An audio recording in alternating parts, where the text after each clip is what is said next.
সুতরাং আমার উচিত যে আমি জনতার জন্য করি, সেই জন্য আমাকে পার্টি বলেছিল বলেই আমি তার জন্য গেছিলাম। এখন এত কিছু দেখছি যখন আসার পর যে এত বাবরি মসজিদ একটা তো আমি একটা বাঙালি মেয়েকে হারিয়ে তুমি বলছো তো মুসলিমকেই নিয়ে আসবে, তাহলে সেটা সেকুলার পার্টি কি করে হলো? আমার যে মান সম্মান যাচ্ছে, আমি যে এত ট্রোল হচ্ছি, আমি যে পার্টির জন্য দাঁড়িয়ে আমার নাম খারাপ হচ্ছে, আমার মা বাবার নাম খারাপ হচ্ছে, আমার পাশের প্রতিবেশীরা আমাকে উল্টো বলছে, তো সেগুলো তো মেনে নিতে পারছি না। নিশা চ্যাটার্জি হিন্দু বলেই বাদ হয়েছে। হ্যাঁ নিশ্চয়ই হিন্দু বলেই বাদ হয়েছি, নাহলে বাবরি মসজিদকে আমি একটা বাঙালি নেবো, যখন আমরা সবাই বলছি যে আমরা সাপোর্ট করবো, আমরা যেমন মন্দিরও করবো মসজিদও করবো, তারপরেও যদি আমাকে সেই জায়গা থেকে বাদ দিয়ে দেওয়া হয়, তাহলে সেটা আমার মনে হয় না যে কোনো সেকুলার পার্টি। ইনিও বলছেন যে হিন্দু বলেই বাদটা হয়েছে। দর্শক, ইনাকে চিনতে পারছেন? নিশা চ্যাটার্জি, যার নাম গতকালকে হুমায়ুনের মঞ্চে শুনেছিলাম প্রার্থী হিসেবে। কলকাতার বালিগঞ্জে ওনাকে প্রার্থী করা হবে হুমায়ুনের দল থেকে, সেই ঘোষণা হয়েছিল। দর্শক, যাদের মনে নেই তাদের জন্য আমি আজকে আরো একবার শোনাই, তারপর কেন মানে কি সব হয়ে গেল সে ব্যাখ্যা আমি দেব, যদিও গতকাল রাতেই আমি কিন্তু একটা ইঙ্গিত দিয়েছিলাম। আমি আরো ব্যাখ্যাতে আসবো। আগে দর্শক, এই নিশা চ্যাটার্জির ব্যাপারে গতকাল মঞ্চে কি হয়েছে আগে দেখুন, শুনুন, তারপর।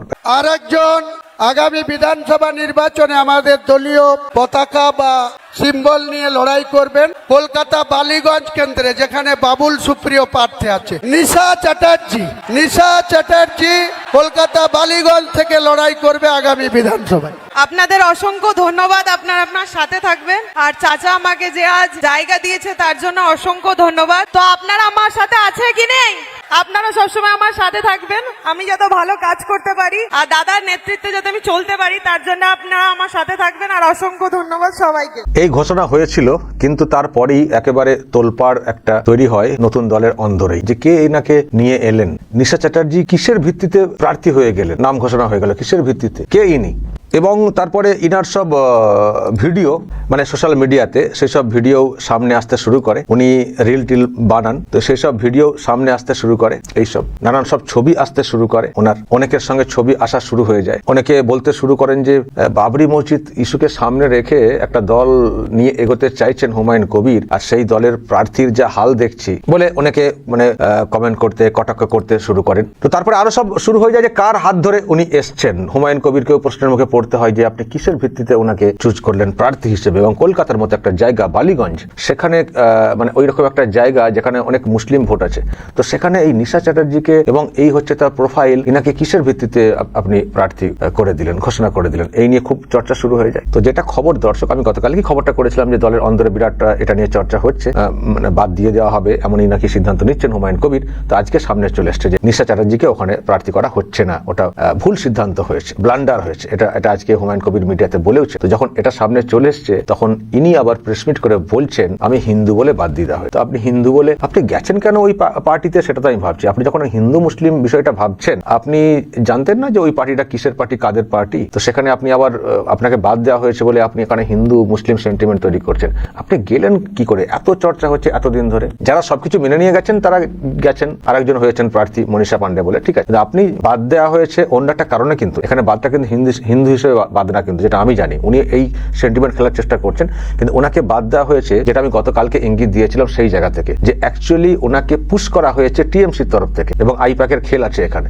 এটা মানে দলের অন্দরে খবর এসছে, হিন্দু মুসলিমটা ওটা না, মানে যেটা আশঙ্কা করছিলাম গতকালকে বা আমিও বলছিলাম সেটার ভিত্তিতে বাদ দেওয়া হয়েছে। মনে করা হচ্ছে যে ওনাকে পুশ করা হয়েছে, হুমায়ুন কবিরকে কোনোভাবে মানে বুঝিয়ে এন্ট্রি করে দেওয়া হয়েছে টিএমসি পোষিত একজন কাউকে, বা এমন একজনকে বসানো মানে প্রার্থী করা হচ্ছে যার বেনিফিট টিএমসি পাবে আগামী দিনে বলে। এবার সব নানান সব সূত্র আসতে শুরু করে, কার হাত ধরে কার সঙ্গে। তো এই ব্যক্তির যার সঙ্গে ছবি তার নাম আসতে শুরু করে, তার প্রোফাইল একটা দেখছি আসতে শুরু করে, অনেক সব ছবি আসতে শুরু করে। তো এই সব দেখে শুনে বলা শুরু হয়ে যায় যে তার মানে এ তো পুরো টিএমসির পুট করা একটা ব্যাপার, তার মানে তো হুমায়ুনকে ফের ফাঁসাতে চাওয়া হচ্ছে। যেহেতু হুমায়ুনকে বাগে আনা যাচ্ছে না, সেই জন্য এমন কাউকে প্রজেক্ট করে দেওয়া, প্রার্থী করে দেওয়া যে যাকে পরবর্তী সময়ে কাজে লাগানো যাবে। তা না হলে বালিগঞ্জের মধ্যে একটা জায়গা, হুমায়ুনের এই দল, এরকম সেন্টিমেন্ট, নিশা চ্যাটার্জিকে কেন প্রার্থী করতে যাবে? হ্যাঁ, তো এটা কিছু একটা ভাবানো হয়েছে, কিছু একটা পোস্ট হয়েছে, মানে পুশ করা হয়েছে, এবং কোনো একটা জায়গা থেকে মহল থেকে মানে ব্রেন ওয়াশটা করা হয়েছিল, বা কিছু একটা ভাবে বোঝানো হয়েছিল মেন কথা কোনোভাবে, বা খুব দ্রুত সিদ্ধান্ত নিয়ে ফেলেছেন এত কিছু না ভেবে হুমায়ুন কবির। তো এই নিয়ে আলোড়ন আলোড়ন তৈরি হয়ে যায় যে এমন একটা পার্টির প্রার্থী যার সব প্রোফাইল সামনে আসে এবং পার্টির যা সেন্টিমেন্ট যেভাবে এগোতে চাইছে, তো তার সঙ্গে কি মানানসই লাগছে? হিন্দু মুসলিম না, হিন্দু প্রার্থী হতেই পারেন, আরো তো নাম ঘোষণা হয়েছে, তাকে নিয়ে তো প্রশ্ন হচ্ছে না।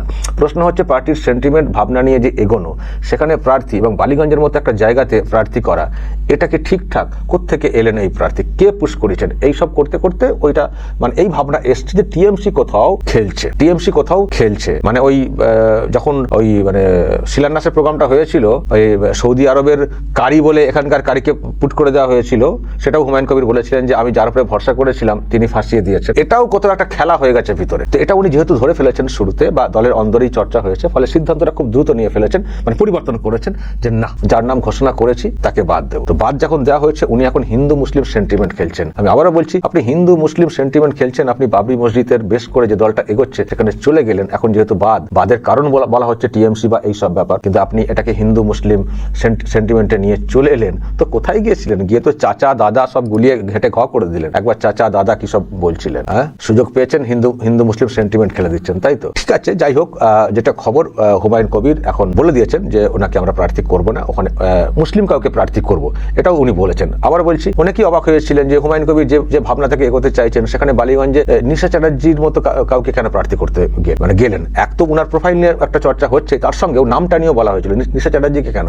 ওখানে যদি ভোট ব্যাংককে মাথায় রেখে হুমায়ুন কবির এগোতে চান, তো সেখানে তো নিশা চ্যাটার্জির নামে তো এরকম তো কাউকে প্রার্থী করা উচিত হচ্ছে না ওনার দলের পক্ষে। উনি অন্য কোথাও করতে পারেন, এখানে কেন? যেখানে মুসলিম ভোট একটা বড় ভোট। ব্যাপারটা কি থেকেই এত চর্চা শুরু হয়ে যায়, হতে এখন এই জায়গায় খুব দ্রুত সিদ্ধান্ত নিয়ে ওনাকে বাতিল করা হয়েছে। এখন উনি বলছেন আমি হিন্দু বলে বাদ দিয়ে দেওয়া হয়েছে।